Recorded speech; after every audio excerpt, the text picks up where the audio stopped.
remember a time before this virus, before this hellscape.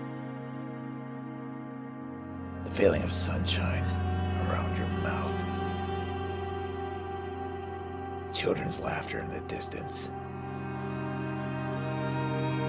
I remember the warm feeling of a smiling waiter handing you your extra chocolate chip smiley pancakes from Denny's.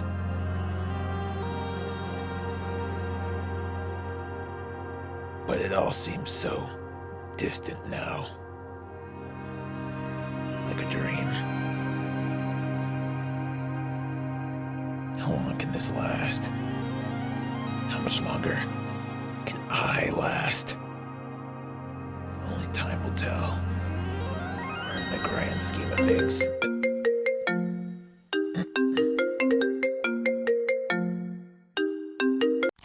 Hello?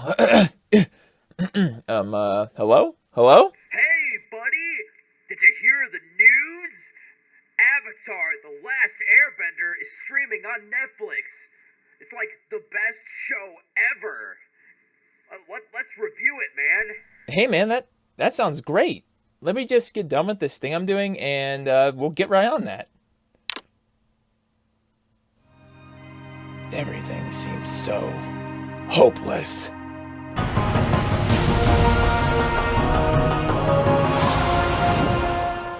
All right. Hello, everyone. Welcome to Goofball Cinema. Today we are discussing Avatar the Last Airbender. Book 1. Goofball Cinema! Book 1, Water. Just to set up the discussion here, I have actually seen the entire show, but my friend over here has only seen the first season, which is what we're going to be talking about today.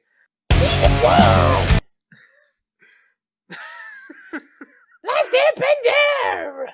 This series, Avatar the Last Airbender, which was created by Michael Dante Dimitaro and Brian Kyanzoko. Doom Eternal? What? This is created by Doom Eternal? What? You said like Domitaro. It sounded like Doom Eternal. No, that's Michael's name. And then the head writer is Michael Aaron Ehaz. He has what? Aaron Ehaz. Anyway, this is probably one of my favorite shows of all time, and whoa, yeah, I'd say this is tied for third place, with another show of all my favorite shows of all time. What's it tied with? So we can know how bad your taste is in shows. Okay, do you want me to start from number 1, or just whoever's tied with number 3? Just 3, and then if I'm interested, we'll go up. BoJack Horseman. What's number 2? Rick and Morty. All right, what's number 1? Breaking Bad. Pretty much for this discussion, yes, I'm going to be asking my rat friend over here, what he thinks about. That's insulting. What? You're a rat. I'm a giant emu, thank you very much. What? The heck is that? A giant emu. I had facial surgery, though. Oh. It's part of the lore now. Well, that's great. I don't know what I'm saying. All right. I forget how to do this. It's been so long. All right. Just play along. You all right. There. What did you think of Me? Avatar the Last Airbender, Book 1, Water? It starts out pretty generic and it draws your interest in as time goes. Okay. So I would say right now it's about like a 7 out of 10 for me as far as like shows go. Like shows like this, I'll give it a solid 7. Okay. Do you want to go episode by episode, just discuss what you liked or disliked, or do you want to just go all over the place? I'll let you steer this ship. Okay. Because if it's your third favorite show, then obviously you have opinions and you have the knowledge. So Okay. All right, let's start with episode 1, The Boy in the Iceberg. All right, so in this one, basically, there's a kid. I mean, do I really have to explain? I don't think I really have to explain the show. If you're watching this right now, my recommendation is go watch it. We're gonna spoil the whole thing. I don't need to, and I don't think I have to give a plot synopsis. Should we just do some genericness? So if people are watching and if people are watching, they just want to get a feel for what they're in for. Here, I'll discuss. Here, I'll give a brief synopsis of what of everything. It's Pokemon. I won't spoil it. Each episode's like Pokemon. It's not No, it's not Pokemon. Don't compare. I'm just saying it follows the same structure. Every episode kind of follows the same Pokemon structure. No. Yes. No. You want me to explain? The only All right. Avatar goes to New Town. Avatar kind of discovers what's happening in the town, tries to solve the problem, and boom, bad guy fight, resolution. That's like next. That's move like on to half next of place. like almost every. Okay, this isn't anime. This is an American show based off of anime. Right. It takes inspiration from anime. I'm just saying that it follows that kind of classic anime structure. You know what I mean? So it's if you're looking for more than that, you're gonna get it in some episodes, but most episodes follow that structure. Maybe the first season, but what it does do is do it in a satisfying and interesting way, more than Pokemon. You know, Pokemon's just gonna be the same shit every time. You know, Team Rocket comes, they blast away, same shit. This gets a little bit different. I don't like you comparing this to Pokemon. This is nothing like it. It's like Pokemon. You have to see the similarities. You know. No. Oh my god. I mean, they got a bad guy that is constantly following them, like Team Rocket. They got a core group. You know what I mean? They're solving people's problems because they're the good guys. I can't believe I'm hearing this. I can't. Internal conflict amongst them, as well as personal character problems they have to solve in each episode. Each episode revolves around one of them usually. They have, large creatures that help them out. Oh my god. Oh my god. Now my train of thought is broken because you're comparing this to Pokemon. Oh my god. I mean, Pokemon is a kids' TV show, and this is a kids' TV show. My brain is just broken. I'm trying to I'm trying to recover. I'm sorry if I just ruined the show for you, but you didn't ruin it. That's just so stupid. It's just what happens. That's what you noticed. That's what I've noticed. All right. Well. All right. That's why I didn't like it initially, but like I'm saying, it has more substance than a Pokemon episode might have. Okay.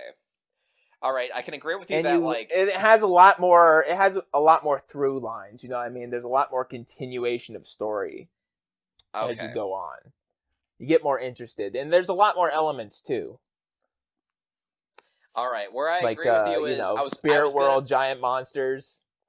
I was gonna say that this is primarily a kids show that aired on Nickelodeon, so it is meant for kids. So Pokemon, right. Yes. It is, but the difference is that, this is... I would compare this more to Star Wars than Pokemon, just because this is a show that is for kids, but anybody can enjoy it. Pokemon, I right. I don't enjoy those episodes anymore, unless someone's, dubbing it and making fun of it, but... Yeah. I'm saying, this has a lot more substance. Okay. And then more, you're a lot more adult subjects as well. Okay, and you're comparing Zuko to Team Rocket. I mean, I guess he is like that in the first season, but it's not going to be like that forever. It's not. Right. The dynamic is like Team Rocket in the first season. Yeah, I've only seen this is only the first season, so. And his reason for like wanting to capture, I mean, we're getting into spoilers now, for wanting to capture the Avatar is like way more like in depth, yeah. like meaningful and in depth than like Team Rocket wanting to be like Meowth wanting to be like his boss's pet or whatever. Like something silly like that. I mean, that's why you get drawn into the shows, because you realize that not a lot of the stuff isn't surface level. It's a lot deeper. You know what I mean? Zuko trying to, everything that happens to Zuko is just like crazy dark. You know what I mean? Yeah, he's my favorite character. I'm surprised by all the darkness in this show. Oh yeah. And they handle it so well. Like they don't cross that line of like this shouldn't be for kids. Like it's just enough to where like at least an adult can think about it. Like there's foreshadowing and like well that's the main thing about the show. There's a lot of the thing I like about season 1 is there's a lot of foreshadowing of what's gonna happen later. Mm-hmm. And then all the dark stuff, like I think it's handled well for a kids show. Like Zuko, how Zuko gets. We're coming in at the exact right time of the war. Yeah, and like nobody gets killed. Not everyone's getting slaughtered. Yeah, nobody's getting killed, but like the way it's done, like I can buy it, and I'm not too angry when I don't see any blood, just because like the nature of like they're fighting an airbender that's like a monk, so he doesn't believe in violence, so that's kind of like the perfect time to show this part of the war. Like, I mean this isn't really a spoiler, but you're never going to see blood in this show, other than like I guess Zuko's scar technically, but like you've already seen it, and it's and like you don't see it happen. You see it it happens off screen. Yeah, but yeah, I mean, still pretty grim compared to Pokemon, where they get burned alive and nothing happens to them. So, oh yeah, at least in this, there's believable consequences. Yeah, and people do die. You're not going to hurt the Airbender. Yeah, people do die in this though, but sure, I anticipate that as well. All right. Do you want me to give the plot synopsis basically is there's a war between the 4 nations. There's a world with 4 nations with people that can bend the elements: earthbending, firebending, waterbending, and airbending. The airbenders are pretty much wiped out except for one kid, and he's the Avatar. And basically that kid has to learn all the elements and defeat the Fire Lord and end the war before Sozin's comet arrives. And when they use it to do something really horrible. That's the premise. It's coming around again. So they've already done something horrible. That's he what has I meant, to stop it from happening again. Yeah, that's what I. That's and what also, I meant. the Avatar is a spirit that goes from each element through every lifetime. So it goes through. I was gonna. Yeah, this show is based off of Asian philosophy and religious ideas. Yeah. So it's a reincarnation kind of thing. Like the Avatar before Aang was Roku, and they're technically the same person because it's a reincarnation, but they can still talk to each other. But it's an Asian thing. But yeah, and then book 1 is just him going to the North Pole to learn waterbending. But because he's a 12-year-old kid and he's on a flying bison, the show typically happens with him traveling around the world, doing whatever he wants to do in the meantime because he's a kid and he wants to. But at the same time, he doesn't fully understand. He understands. He understands, but also he's a kid, and also that helps us like understand the world as we watch the episodes. Like if he just went straight to the North Pole, that wouldn't help us out understanding anything. Right, and I think like the Airbender way of life is a little more relaxed. And when it wasn't relaxed, that's when he kind of left. You know what I mean? So he's kind of still in that child state of mind where things are still games, and doesn't quite understand that how much the Avatar means. He slowly realizes it over the first season. Oh, how yeah. much it means. So Exactly. Yeah, but book one's just all about getting us, like, being introduced to the characters. And like I said, this show, the first season is really good at foreshadowing what's going to happen next. And the scenes of, like, a lot of the character arcs, not just Aang and Zuko, are planted in this season. And then there's a couple in the second season, but before I go on with, like, what each episode is, what's your favorite character? There's, like, a ton of characters in this show. What's your favorite character so far? I do. I love Zuko's uncle.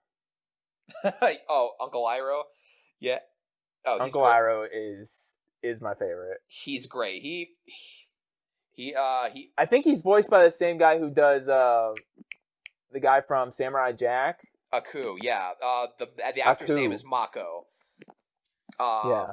Unfortunately, he passed so away. Awesome. Yeah, unfortunately, he passes away during the second season.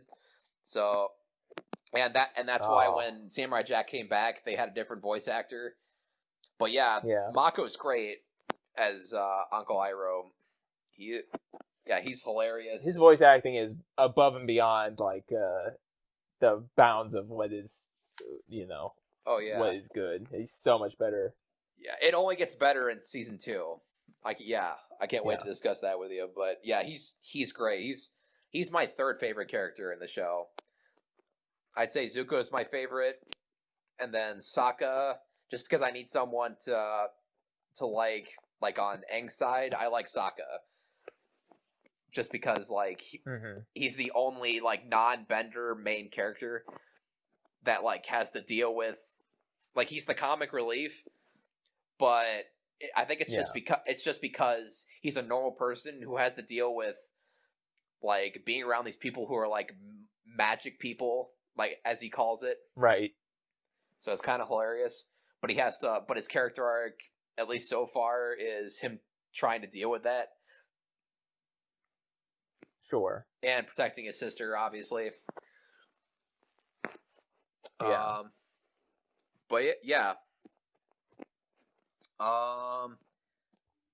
I actually think, like, probably one of my least favorite episodes is actually, like, the first episode. It seems kind of, like, anticlimactic. You know what anticlimactic? I mean? Like how? Yeah. Like, it doesn't, like, start off with a huge bang, you know what I mean? It just starts off kind of generic.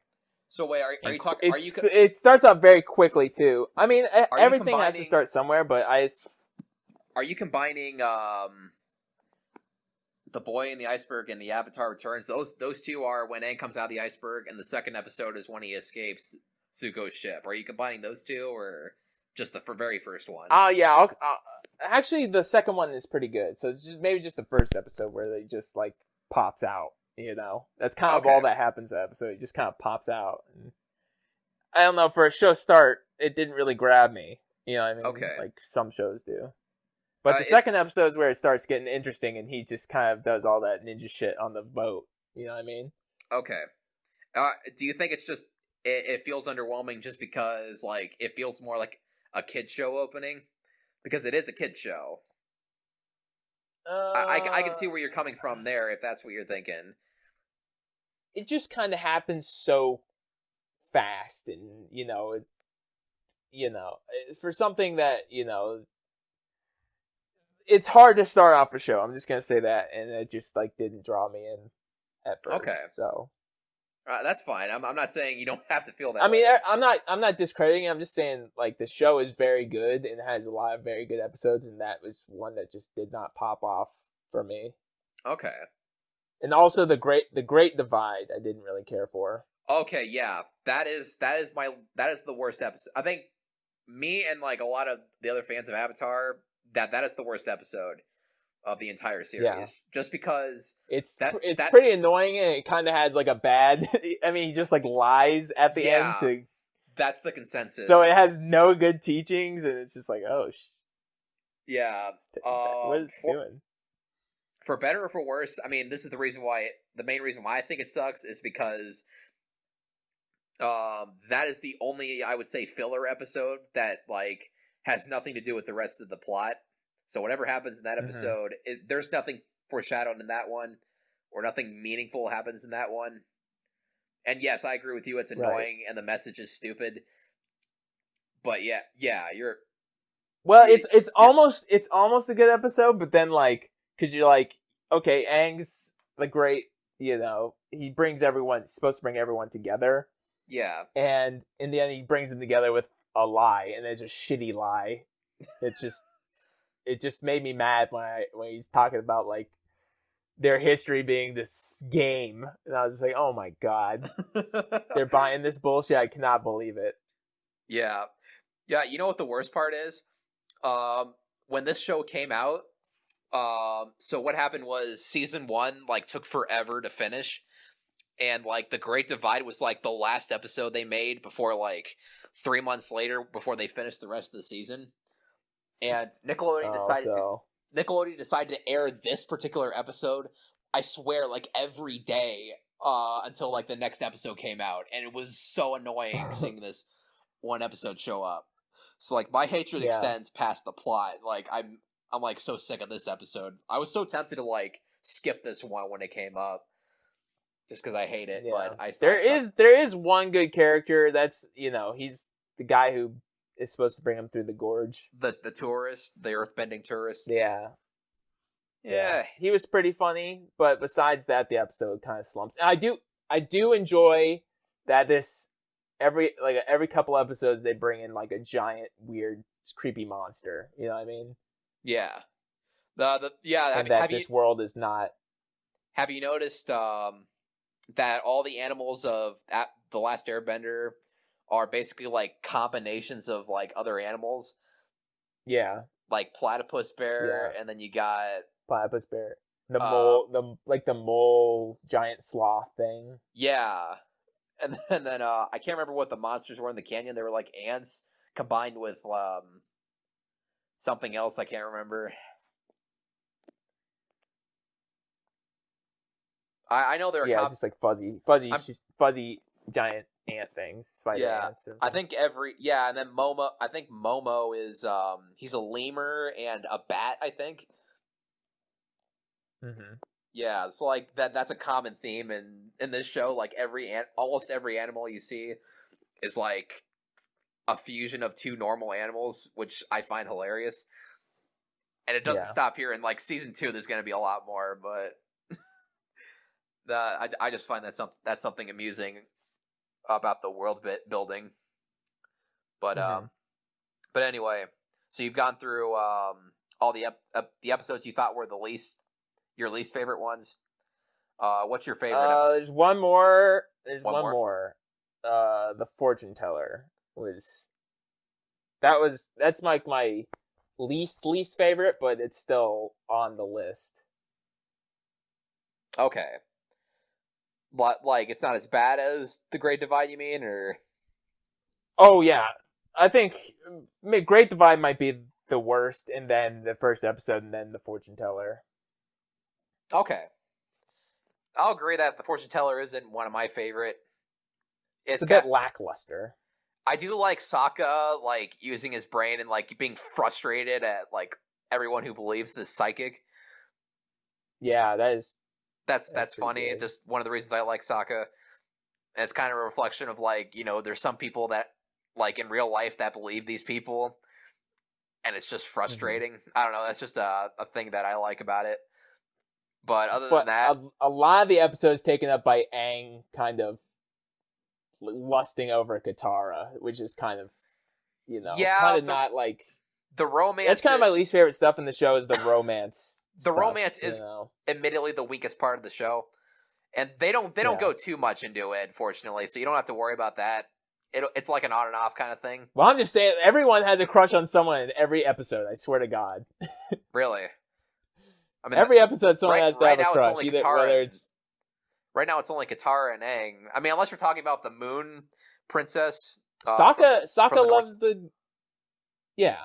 Oh, when you're talking about Suki, I mean, everyone has a crush eventually, is what I'm saying. I mean, they're teenagers, so I can buy Yeah, it. I understand it, but it's a little bit annoying, is what I'm just saying. Okay. I don't think they dwell on it too much, in my opinion, but... Well, the fortune teller episode is the extremely fortune heavy-handed, teller... because the one girl likes Aang, and Aang likes Katara, and then you're just like, it's kind of like this weird love triangle thing, and it's like, that's kind of what the whole episode's about, and Katara's trying to figure out I agree. whether her husband's gonna be like, and, you know, it's all about, like, husbands and boyfriends and shit, and I'm just like, I think season 1... Bring on the firebenders! Yeah. Burn this shit to the ground. Just wait about with that. But anyway, Yeah. I'd say with season 1, like, the writers were still, like, trying to, like, I think they knew what their identity was, but I think they were still like setting up what they wanted the rest of the identity of the show to be. I think that love triangle that you were talking about has to do with, like, the first two writers I brought up. We're gonna call them Bryke for short. They're called Michael and Bryke. They have, in a lot of their stories, there's a lot of love triangles, unfortunately. And luckily in this show, I think the love triangle that you're talking about is the only one in this show. Because eventually there was supposed to be another one, but my favorite writer, Aaron E. has, like, stopped them from doing that. So luckily, that triangle is the last one you're going to see. There's not going to be another one.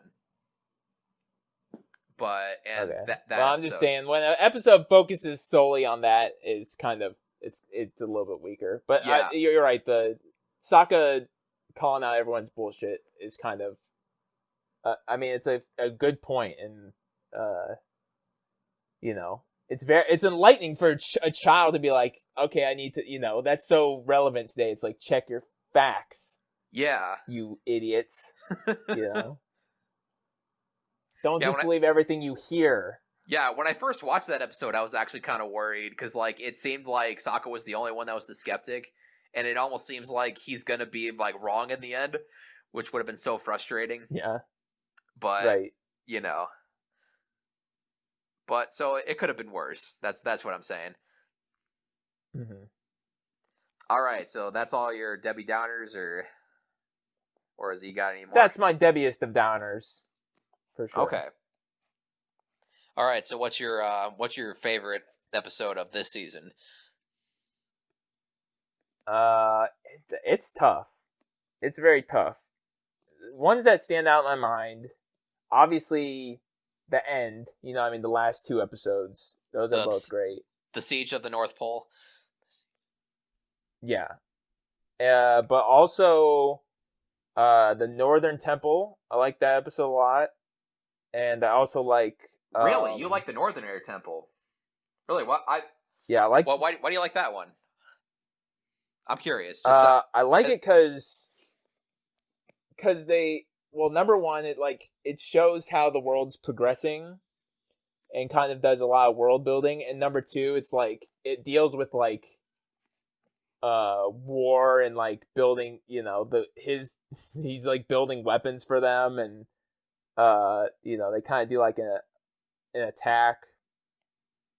Okay, I'm not saying it's a bad episode. I'm just curious because, like, I rarely hear anybody I just say think that it's episode. interesting that we're dealing with the art of war in a child's show. You know what I mean? Like, Yeah. I was not expecting Aang to open up his you know, the Airbender's temple, and to find that they're building weapons for the Fire Nation. That just kind of blew my mind. And you know, you got all these Da Vinci style things. It's very interesting. And something we haven't seen in the show yet, because everything's kind of medieval and in tone and stuff, and now we're getting into these Da Vinci inventions and stuff like that, which is kind of interesting. Oh, yeah. And I'll go for my other one. What's the one where the Earthbender boy gets taken, and they're on the Fire Nation ship? I know the episode you're talking about. Let me remember what the name is. Imprisoned. That's what it is. Yes. You're talking about I love Imprisoned, the one with Peru and his father who get kidnapped because they're Earthbenders. Yes. Really? I like that one a lot too, because I mean, I love episodes that kind of resolve in an interesting way. You know what I mean? And I was kind of blown away with like, you know, The coal. the coal in the ship, and then they you know, the Earthbenders use the coal. I thought that was really cool. All right, wow. And creative. You know what I mean? I like the creative. It is creative, where yeah. something does like kind of a twist on me. Okay. Wow. I wasn't expecting you to pick those two. Like, I like those episodes. They're like, if I've never seen the show before, like if I didn't know what was going to happen in season 2 and 3, I probably would have like thought those were filler episodes because they seem like they are. What would you say? Or at first they see. I would say Imprisoned is a little more necessary because you kind of see that Katara is kind of the hope builder, and you know what I mean. She's kind of, I would say she's the leader of the group. Sure, like in terms, not in terms of like showing how a character acts. Like, I agree, those episodes serve that purpose too. Like Sokka, like being inventive and being the brain of the group is highlighted in the Northern Temple episode, and then the Imprisoned is more of a Katara episode. But like aside from that, like if I had never seen the other 2 seasons, I would have immediately thought that, like, besides character development, like they don't progress the plot at all, like overall, which which is not true at all. Like they actually are important, but like at first they seem like they're filler episodes. So like I'm shocked that you picked those ones, but that's great. They just seem like the most creative out of them. You know, the other ones are kind of cut dry, you know, shooty, I'm a firebender, I'm a waterbender kind of deal, you know? Okay. And those are the ones that are kind of inventive and take a twist on the Avatar kind of concoction. Okay. All right. All right, what are you going for? What's your go-to? So my favorite episode of the entire season, not the series, is the Blue Spirit. You know which one I'm talking about? It's the one where Aang gets captured and Zuko ends up saving him, basically. Oh, yeah. Blue Spirit's good. Is that the one where, do you find out a lot of Zuko backstory in that episode? Does it have a lot of Zuko backstory in that episode? I forget. No, so I almost want to combine the Storm and the Blue Spirit because they're right next to each other. So the one you're talking about is the Storm, where you get to see Aang's and Zuko's flashbacks together, and like okay, and discussing where they both came from. The Blue Spirit is like after that one, and it's the one where like Aang's friends get sick, and he ends up going out to get like frozen frogs or whatever, but Zhao captures him. And basically, this random guy with a mask shows up to save Aang, and then through like this, after this high intense like fun action scene of them escaping, you end up finding out it's Zuko, which was pretty great. And then it's that episode. You know which one I'm talking about. Aang saves him, and then you know. Yeah, they're starting to be kindred spirits. It seems like. Yeah, so I haven't seen the rest of the show, but that's what it seems like. Is they keep kind of saving each other. You know what I mean? Yeah. Zuko doesn't really want to kill him necessarily. Well, technically, I mean, saving him because he's not a bad guy. Well, remember, technically, nobody in the Fire Nation wants to kill Aang because if you remember what Commander Zhao said, if you kill the Avatar, he's just going to get reincarnated into another person. So if they keep killing him, they're going to have to keep chasing whoever it is. So they want to keep him alive. So obviously Zuko and everybody else wants to do that. Which, by the way, I think that's a great explanation for a kids show where you can't kill the main character. Because, like, have you ever wondered in like other kids shows, like why the bad guy doesn't kill the protagonist? Sure. And why doesn't Team Rocket just straight up murder Ash? Yeah, just they murder could after shoot take him in his the face Pikachu. anytime they wanted to. Yeah, Yeah. this time it makes sense and it's great. But anyway, what I love about the Blue Spirit, this is why I want to combine the Storm and the Blue Spirit, because I think they work so hand in hand well together.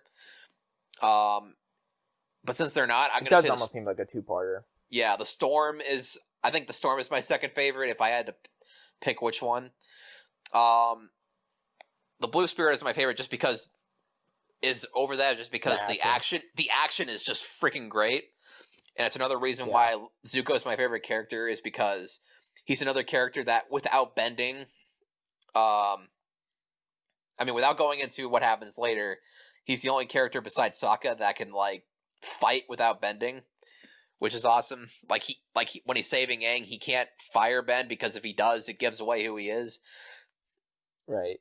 I'm gonna say that, like, okay, the reason why I like it, outside of season 2 and 3, is the similarities between Aang and Zuko are like this goes into the Storm a bit. They're both two tragic characters that made a mistake in their past, and they're almost like, how do I explain it? They're almost spirits. controlled. They're controlled by their mistakes. Like Aang's mistake was running away and getting caught in the storm, and basically missing the last 100 years and of war and not being able to stop it.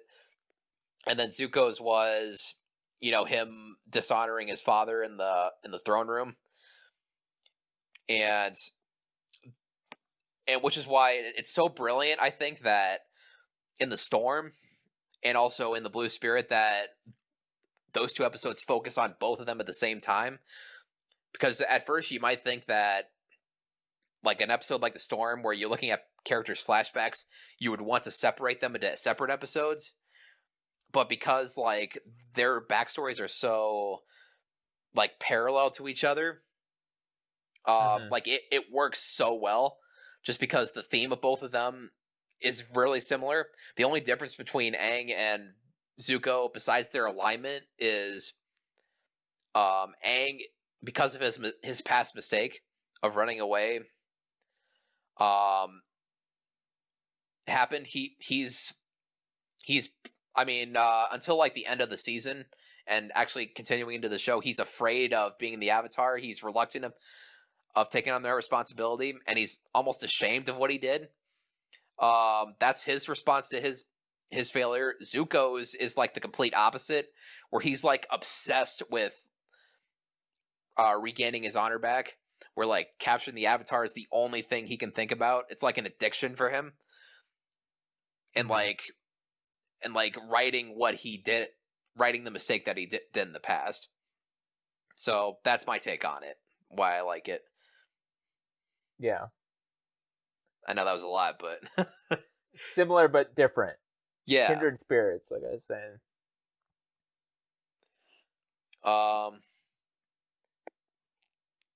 All right, so I guess another episode I like. Those are my two favorite. You went through 3 episodes, so I'll pick 3. I guess I like the northern, the Siege of the North. Probably the last episode when Aang becomes the ocean spirit. That's a two-parter, so you can pick both as one. Okay. Yeah, I like that one. I like one of my favorite scenes of the entire season is when Aang goes into the spirit realm and he has to talk to this monster called Ko. Remember that scene? Yeah. Where like the one that steals your face if you make an expression. Yeah, that one was like, when I first saw that when I was a kid, like creepy. that's it's creepy, yet it's so interesting to watch. Just like that entire discussion. Like, I don't know what it is about it. It's like you feel the tension that Aang is feeling in that scene, where if he, like, this terrifying monster that it's kind of weird how he moves. He like moves like lightning fast, and he changes faces on you. And He's trying to get you to respond. Yeah. He's trying to get a response at you so he can steal your face. Yeah, but like when I'm watching that And it scene, doesn't help that he's a goddamn centipede. That's disgusting. I know, it's great. Very obscure concepts for Yeah. a kids show. You know what I mean? Especially a Western audience. I know, it's great. It's like very foreign concepts that are brought together very well and not like very jarring at all. Yeah. And also what I like about the last 2 episodes, it's like a lot of things from the season crop up. You know what I mean? Yeah. Like Katara's necklace and the bear that Aang saves and stuff. Oh yeah, Lots of stuff comes together. Then you got Zuko. The pirates trying to kill Zuko. The pirates, yeah. And then you got Zhao versus Zuko. You get to see Iroh fight, which is awesome. Yeah. That's very cool. And then you get to see Aang turn into a Megazord, a spirit Megazord. The ocean spirit, yeah. He turns into a Megazord. That entire scene is like, before that happens, when the moon goes out, is like so freaky. I love the art of what they did. Where it like, turns like red. It turns red when he's not in the water, and then when you actually kill it, like, it's just gray everywhere. There's no colors. Yeah. No, it was very cool, very stylized, and visually pleasing. Oh yeah. I love. I also and love. Also, this... like, it's very creative how the fire, like how the Northern Water Tribe works. Like a lot of their stuff's made of like ice and stuff, but they also like make their cannons out of ice and have a lot of stuff set up so that defensively, it's like very interesting to think about there. Even like the infrastructure of like what you're watching is very interesting. Oh yeah, as you like, if you've noticed, as you go through the 4 kingdoms, like the architecture and like how everything works is very different, and it's also very reflective like of what element they bend. Like if you notice that the firebenders are very industrial, and like in terms of like a real world kind of people, like I would compare them more to like the Japanese kind of, and like easy there, easy fella. No, the show's based off of like old Asian cultures. So like that's fine. Sure. Yes, and like where they're located on the map, it's also kind of Japanese. And then I think the Earth Kingdom is more Chinese, kind of. Just how their cultures run and how they talk, and just like how everything's run. And like everything's run by earthbending, I know, but it kind of just has that vibe to it. And then the Water Tribe, I want to say they're more Indian. They're Indian inspired. Would you agree with that? And then the monks are, and then the airbenders are, and the airbenders are Buddhist inspired. Yeah, well, that's obvious, but I don't know. I have no idea about the other ones. Okay, but like my point is like I don't know a lot of ancient, Asian culture. Okay, but like but I can see what you're talking about with the industrialness and the very the water tribe is very tribish. Yeah, there's not a lot of like industrial stuff. They're like the complete opposite of the firebenders. So, like, it makes sense that everything is made out of ice. Like, they're using, like, just the one thing that they have. Because, like, water bending is about, like, adapting in, like, family and community. It's not about, like, burning passion and desire and, like, motivation to, like, into, like, industrial expansion and stuff. Like, it's just those little things that I love about this show. Yeah. That's really cool. And then earthbending's about, like, strict order and stuff. So like when you look at the map, like the Earth Kingdom is like this giant like this giant continent in the middle of the map, and the King Boomy city, if you noticed, it's like surrounded by like a giant wall, which is kind of reflective of their culture, where with earthbenders and like and everybody in part of that society is like into like strength and being able to endure anything. And then the airbenders, like, they're not located in like any specific spot on the world. There's like a western air temple, there's a southern, and there's a northern, which is kind of reflective of their free nature. They're in the sky everywhere. Yeah, they're everywhere on the map. They're not in like one spot like the other nations are, which is reflective of their culture. So it's just little stuff like that I love. That just makes it feel like a lot of thought went into this. Yeah, it also makes a lot of sense, like climate-wise as well. You know, the waterbenders would be up north and south because that's where the ice is and that's where it's cold. Oh yeah, yeah, and where the water, obviously staying around bodies of water and stuff like that. Yeah, I mean, technically they could be anywhere on the Earth because there's water. Mostly everywhere. But if you're gonna make like something around, if you're gonna worship water in the, but to be fair, if they're in the middle of a war, like, I guess the best spot to be in is the North Pole, because, that's a long way for, like, warships to go to get them, but... Right. Yeah, because, like, when you first watch the show, like, the South Pole is, like, nearly, like, wiped out. There's only, like, a little family left, and then everyone else is up north. So, the fight between Zuko and Zhao, I mean, it's nothing major, but I like the fact that when after Zuko beats Zhao in the fight, when Zhao gets grabbed by the ocean spirit, and Zuko reaches out to save him, I love just how painful that scene is for Zuko. Like, his enemy like hates him so much that he's willing to die than let Zuko help him. Like, that just felt like another emotional scar that Zuko has to deal with. That was probably my favorite scene in the entire the entire episode. I don't know, stuff like that I like. But anyway, Zuko's weakness seems to be his kindness. Yeah, or at least to the Fire Nation, seems like that. Yeah, yeah, to the Fire Nation, it's his weakness because they're all about.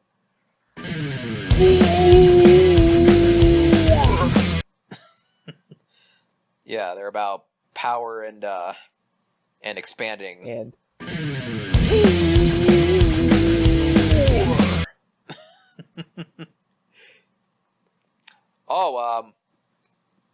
I was gonna ask, do you recognize the Fire Lord's voice? He does not talk a lot, so I don't know if I got a good grip. There's a talk during the flashback, and then there's a talk at the very end of the episode when he's talking to the girl. I'm not going to say who she is, but his daughter. Okay. I'm not going to say it, and I understood. Yeah, you don't have to say her name, but yeah, I don't. I might have recognized his voice when I heard it, but okay. Do you want me to give it away?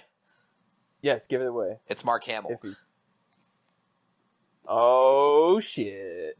I did not know. Yeah, I didn't notice that until like after I watched the Last Jedi, and then I watched this show again. Because like it sounds like old Luke Skywalker. Mark Hamill is killing it, man. Yeah, he might be the best human ever. Just like he's done so many roles of so many like beloved franchises. I know you got he Star never Wars. Disappoints. You got Joker. I can hear a little bit of Joker in Fire Lord Ozai now that I listen to him. God, I just hope Fire Lord Ozai doesn't drink blue milk out of a titty. Who knows? Maybe that was where it was inspired. Maybe that was where... Oh, there are a lot of weird big creatures in this that could possibly be holding milk, so I'm scared now. Maybe I want one. Maybe like a bender like brings the milk out and like hits him with it. Who knows what he does behind that flaming stage? He's just drinking milk from a titty. When nobody's Avatar we're uncovering it here. That's what he does in his free time. We solved it. That's why war started, because someone made fun of him for drinking blue milk out of a giant spirit titty or something. Exactly. That's why Zuko dishonored him, because he couldn't take it anymore. He couldn't take it. Yeah.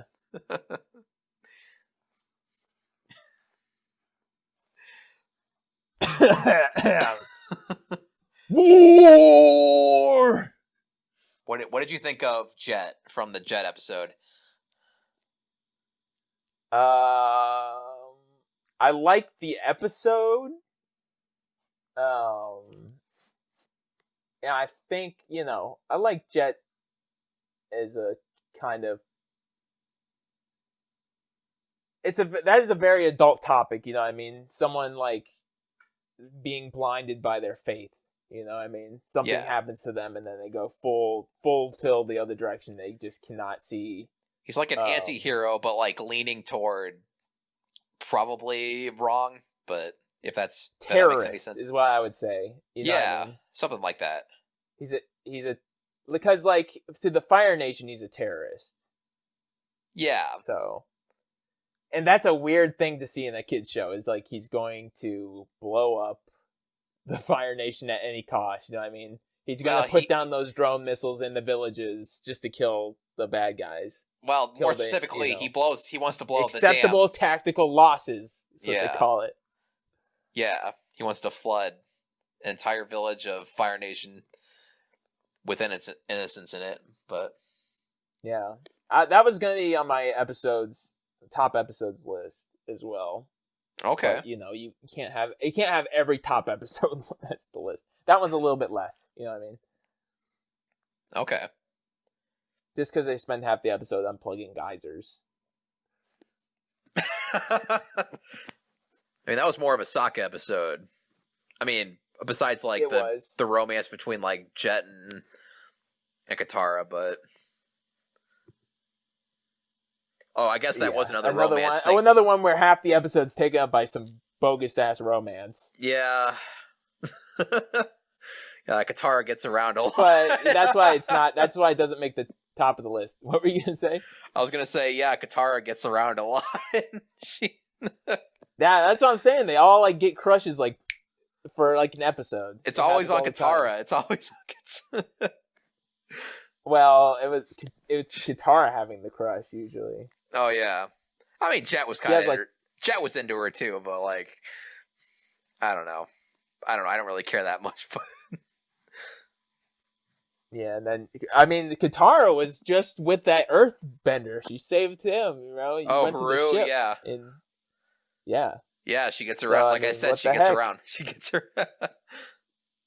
Yeah, and then she goes to the fortune teller. Is like, well, who's supposed to be my husband? It's like, you just met two dudes. It's like, Jesus Christ. She's getting greedy.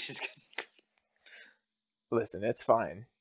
They're teens. It happens. People get crushes. They break up every single day. You know. Yeah. I always remember when I got broken up at lunch in middle school. That's not very fun. After my week-long relationship. Okay? It was only a week? It was only... Okay, now we're getting off topic. But I think it was only a week. Okay. I'm just saying, these things happen, okay? Katara doesn't understand how much it hurts. I know that feel, Aang. I know Aang's feel. I'm surprised Aang didn't act jealous during that episode, but... Not that I care, but... He did. It seemed... He did? I think he did. I don't think so. Yeah. He seemed, like, nonchalant about it. Oh, that's because he thought Jet was cool. Oh, you're saying he was oblivious to the whole thing, or... Not oblivious, but, like, he was also, like, kind of infatuated in a different way with Jet. You know what I mean? He's the cool guy, He's not going to mess with Jet because Jet's the cool guy. Yeah, Jet, you're so cool. I'll let you have your way with my girl.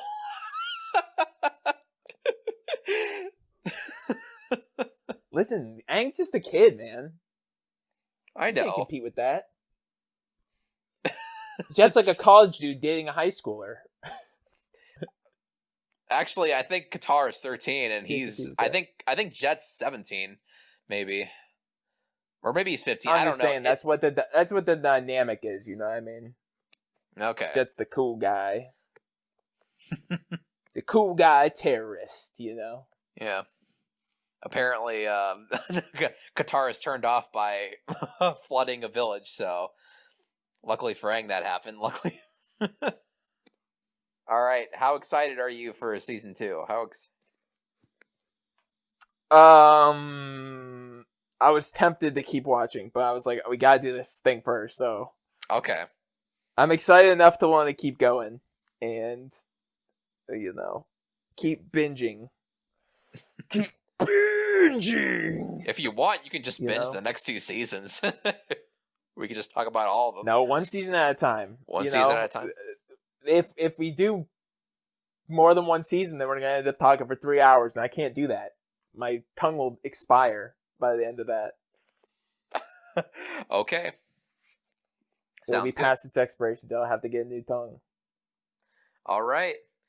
Well, we'll see you guys on the next episode. The next review. Keep on doing terrorism. Drinking blue milk. Which is basically terrorism, if you ask me.